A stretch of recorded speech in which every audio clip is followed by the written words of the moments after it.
Bonjour à tous. Tout d'abord, je vais pas en faire des tonnes, mais je veux juste vous dire merci pour votre soutien massif suite à ma dernière vidéo. Je m'attendais à ce qu'elle fasse 3 ou 4 000 vues, elle en a fait plus de 20 000 en 2 jours, et j'ai même reçu des mails de personnes qui m'ont dit ne jamais commenter mes vidéos, ne pas particulièrement m'apprécier, mais qui voulaient quand même m'apporter leur soutien en privé, car ils défendent la liberté d'expression. Vos messages m'ont permis de mieux clarifier mes pensées. Il me faudra être, si je peux, moins impulsif, moins sanguin dans mes vidéos, ce qui n'est pas toujours facile lorsqu'on voit où ces gens veulent nous emmener. Voilà. Et comme beaucoup d'autres personnes, j'envisage de plus en plus sérieusement, malheureusement, le fait de partir loin, très loin. Très très loin de cette Europe que je ne supporte plus et dont je n'ai plus envie d'entendre parler. Revenons au sujet, mon contenu d'actualité automobile est parfois un peu redondant, je vais m'efforcer de varier les thèmes. L'autre chaîne, je pense que je vais l'orienter surtout vélo et test de différents produits et ce sera une chaîne avant tout joyeuse et positive, si c'est possible, même lorsque les tests seront des échecs. On prendra ça à la rigolade. Alors, et c'est pas la première fois qu'on me le demande, certains dans les commentaires m'ont demandé de faire des essais d'anciennes. J'aimerais le faire, mais ça ne dépend pas de moi. S'il y a des collectionneurs ou des garagistes, qui sont des gens sérieux bien sûr parmi vous, et qui veulent présenter leurs véhicules, auto, moto, avion, bateau sur la chaîne, eh bien, contactez-moi, la balle est dans votre camp.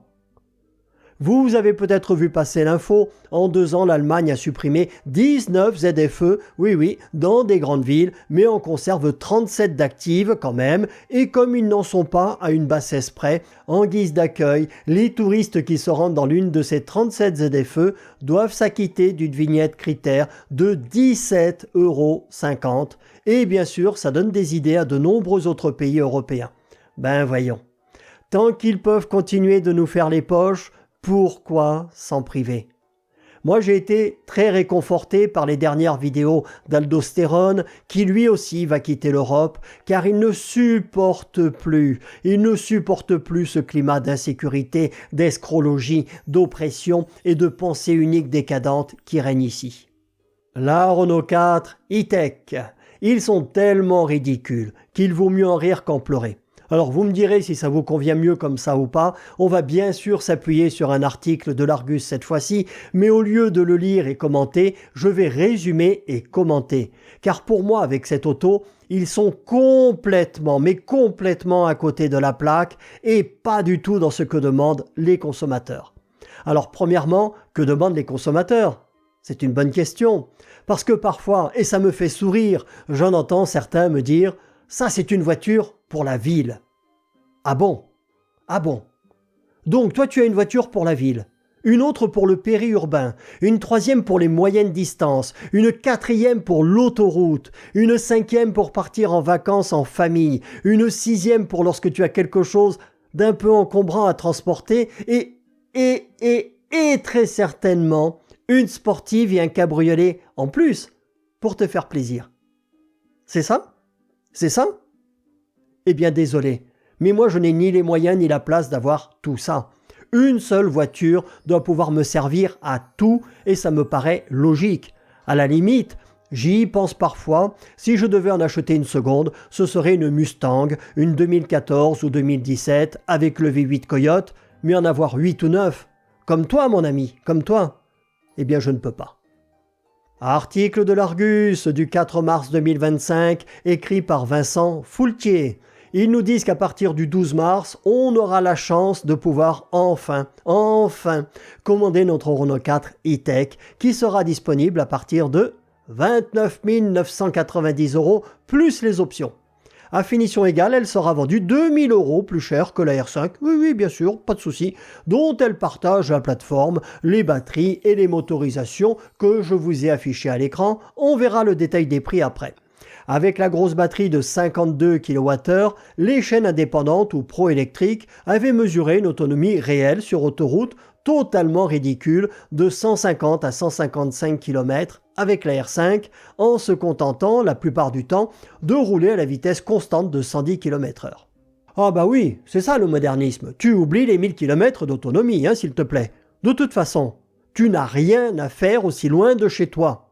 Les gueux ne devraient pas pouvoir s'éloigner à plus de 100 km de chez eux. Les plus anciens se souviennent de la série Le Prisonnier, où lorsque tu t'éloignais trop du village, des ballons te rattrapaient et t'étouffaient. Donc, comme elle est plus imposante et moins aérodynamique que la R5, elle aura une autonomie réelle encore plus minable. Certainement 110 ou 120 km sur l'autoroute, avec la plus grosse batterie bien sûr. Ceux que les détails intéressent, il y a plein de chaînes et d'articles qui en parlent. Nous, on va regarder les prix.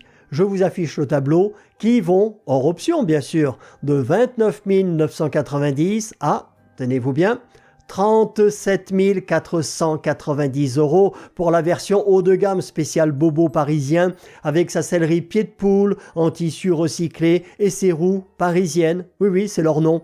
À savoir qu'en option, j'ai pas trouvé le prix, un petit panier en osier pour la baguette de pain est également disponible. Comme c'est mignon. Alors bien sûr, j'ai traité tout ça sur le ton de l'humour et de la dérision, car ce véhicule est totalement ridicule et à milieu de la R4 originelle, qui était une petite voiture populaire, facile à entretenir soi-même, qui passait partout presque aussi bien qu'une 2 chevaux et surtout qui était financièrement abordable.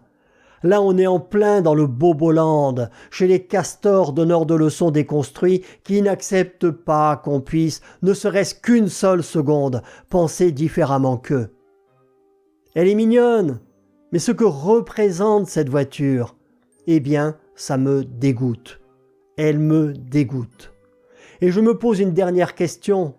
Étant donné qu'elle partage toute la mécanique et l'électronique de la R5, est-ce qu'elle a aussi hérité de ses nombreux bugs électroniques et de ses petits problèmes d'étanchéité? Et oui, c'est important à savoir. Dans une prochaine vidéo, je vous parlerai de la nouvelle gamme des boosters de batterie JF-Eguo. Elle est encore moins chère que l'ancienne et en attendant d'en recevoir un exemplaire pour le comparer à leur gamme classique, j'ai énormément envie de vous les présenter.